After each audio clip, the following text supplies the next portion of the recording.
Assalamualaikum warahmatullahi wabarakatuh. Perkenalkan, nama saya Latifah Firdausah, nomor hadir 21.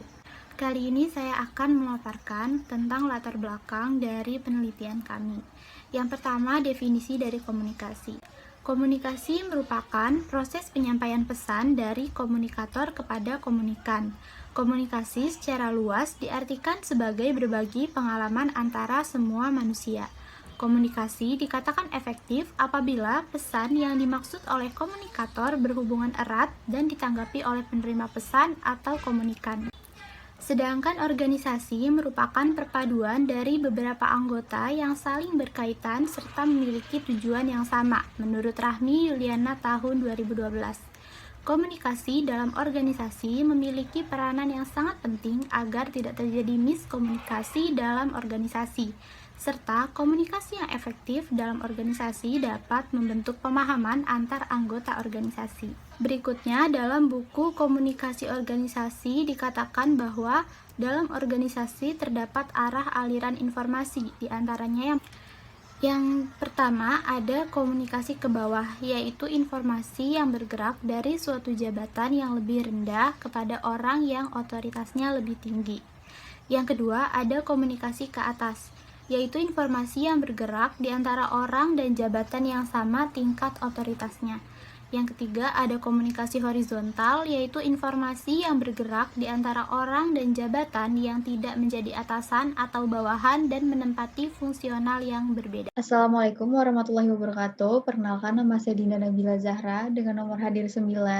Dan selanjutnya saya akan menjelaskan mengenai latar belakang dari PKM kelompok saya. Komunikasi organisasi juga diterapkan oleh Organisasi Duta Fakultas Ilmu Sosial Universitas Negeri Jakarta, yang merupakan organisasi yang sebagai representatif serta garda terdepan dari Fakultas Ilmu Sosial Universitas Negeri Jakarta, dan memiliki tugas sebagai Master of Ceremony, escorting, dan tugas pelayanan lainnya yang diselenggarakan oleh Dekanat, Opmawa, Permawa Fakultas Ilmu Sosial Universitas Negeri Jakarta, dan juga menyelenggarakan kegiatan pelatihan yang dipublikasikan di akun Instagram Dutafis UNJ. Dalam menjalankan suatu tugas dengan lancar, perlu adanya koordinasi antar anggota agar tidak ada kesalahpahaman yang mengakibatkan tidak berjalannya tugas dengan lancar. Oleh karena itu, komunikasi dalam organisasi Duta Fakultas Ilmu Sosial diperlukan, dan tidak hanya sekedar untuk berkoordinasi saja, tapi juga untuk memecahkan suatu permasalahan. Terlebih lagi di saat pandemi COVID-19 yang masuk ke Indonesia sejak tahun 2020, Norochim 2020, mengakibatkan terhambatnya suatu kegiatan organisasi menurut Langgeng Trisanjaya 2020, dan ada pemberlakuan menjaga jarak atau social distancing memberikan hambatan dalam melakukan suatu kegiatan yang diselenggarakan oleh organisasi. Assalamualaikum warahmatullahi wabarakatuh. Perkenalkan, nama saya Anggana Aleta. Pada video kali ini saya akan menjelaskan proyek yang kedua pada mata kuliah MPK yang berjudul Analisis Kegiatan Komunikasi Organisasi pada Dutafis UNJ di masa pandemi COVID-19. Lalu saya akan membahas bagian latar belakang,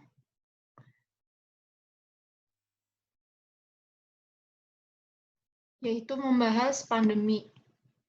Munculnya COVID-19 berdasarkan sumber yang dilansir dari website detik.com yang berjudul Latar Belakang Virus Corona, Perkembangan hingga Isu Terkini, diduga berkaitan dengan kasus pasar hewan Huanan di Wuhan yang melakukan perdagangan daging binatang yang tidak lazim untuk dikonsumsi.